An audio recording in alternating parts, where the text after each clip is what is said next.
Hey everybody, Monica King, King's Titan Homestead, and welcome to our channel. So, really fun thing happened this week. My Aunt Christine and I got together and we went to Tucson Botanical Garden.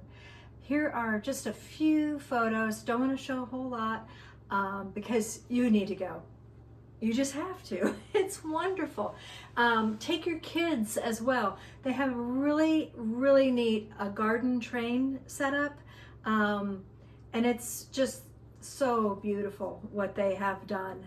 So this company called Applied Imagination and some, I believe, architectural students created these miniature to scale versions of some of the most amazing places throughout the United States.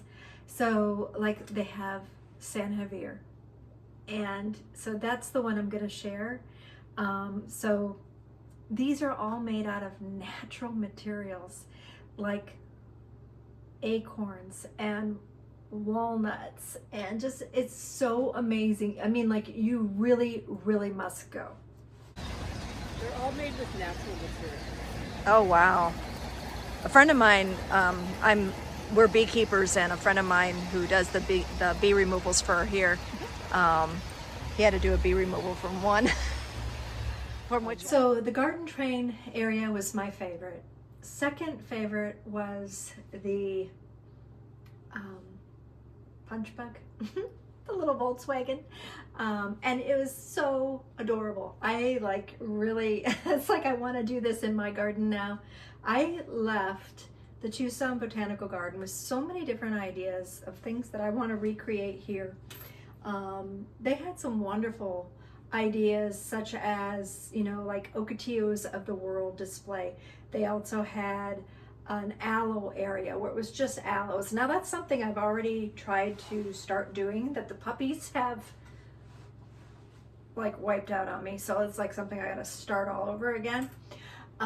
And then there was also a really neat prickly pear or nopales display where like a tiered leveled garden, and then they had the names. It's just wonderful. You've got to go. I mean, like, I love the butterfly area. They also have this really amazing kaleidoscope, which I just found out how to make one and recreate that in the garden, and I think that would be just a really fun thing for when I have students here, for all our homesteading classes and beekeeping classes, and so I'm gonna put something like that in the garden, and it's really amazing too. So if you are ever visiting Tucson or you're local to this area, please make sure you go check out check out the Tucson Botanical Garden. It is amazing place. Does it have a passenger? I don't think there's room for a passenger. Oh no. This is what happens when I go plant shopping. That's a person that happens when Diane goes plant shopping. Oh, this is so cute. I love this. Oh my goodness. How adorable.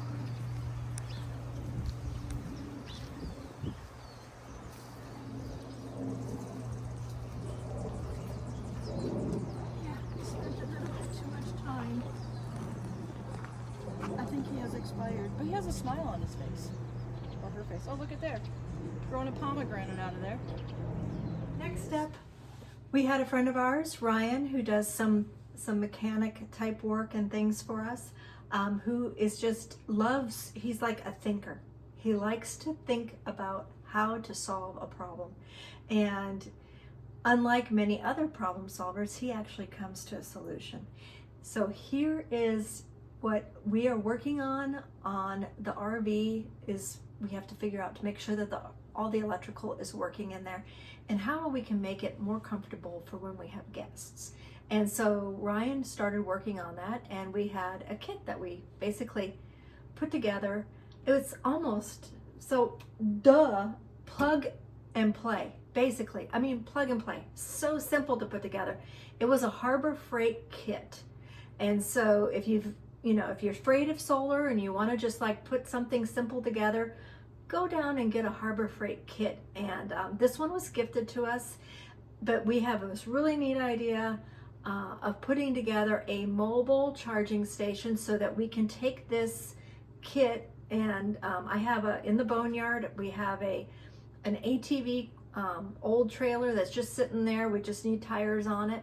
And this way we can like just wheel it wherever we need it. And so we use batteries. We use batteries for all kinds of things, like our pressure system to get water into the house. We use it for, you know, like I left the key on the Dodge and I drained the battery on the Dodge the other day. So there's just all these things that you could use a trickle system for.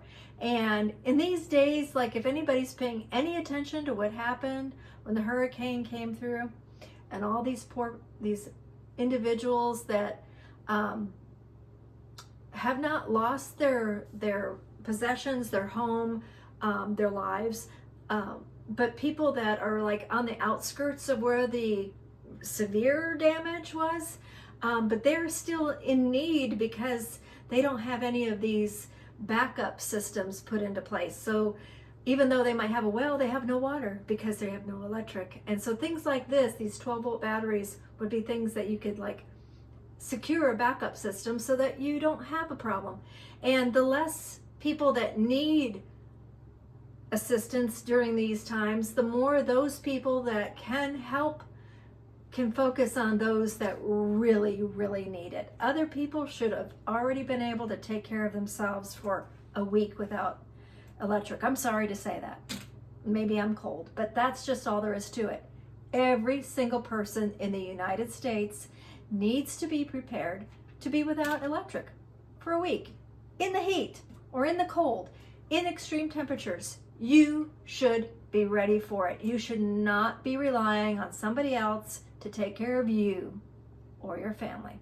If you have a family, it's your responsibility. Sorry. That's just, I gotta tell it like it is on that. So this is something very simple to get, Harbor Freight. So it's really neat. So that's what this is.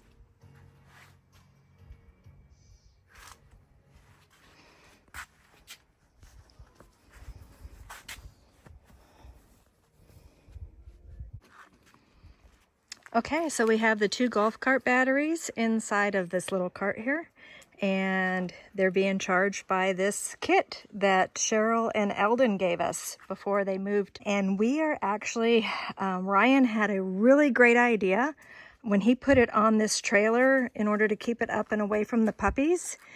He had a really great idea. We have an extra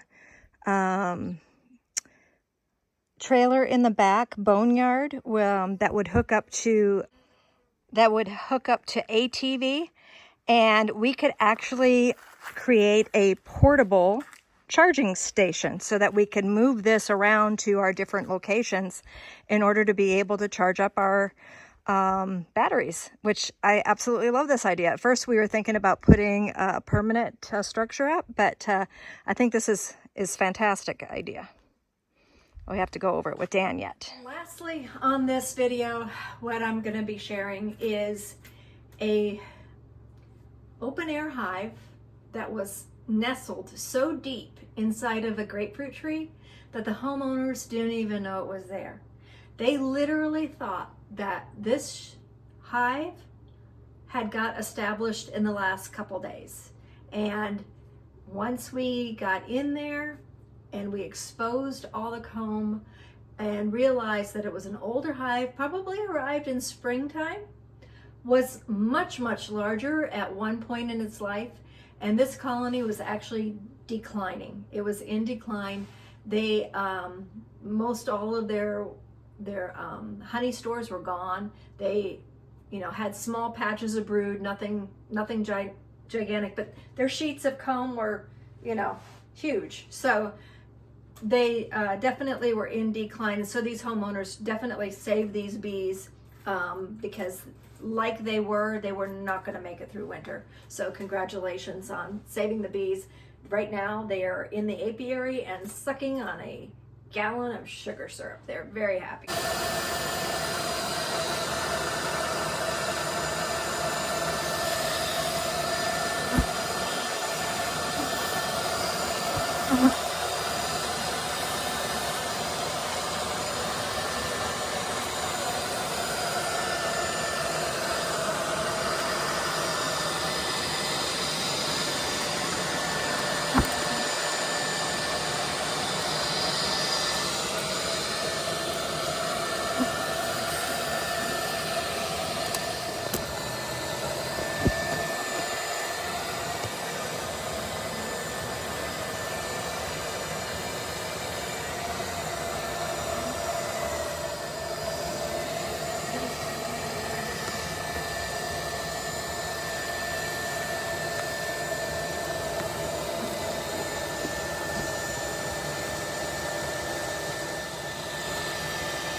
Okay, I dumped out this box of bees from the bee removal last night, and there's like close to 25,000 bees. There's more literally in the box that I have not dumped, but I started noticing that there was a group of bees over on this hive, and the queen is actually, she flew when I dumped them, and she is in this cluster right here. There she is. Pretty girl. All right, found her.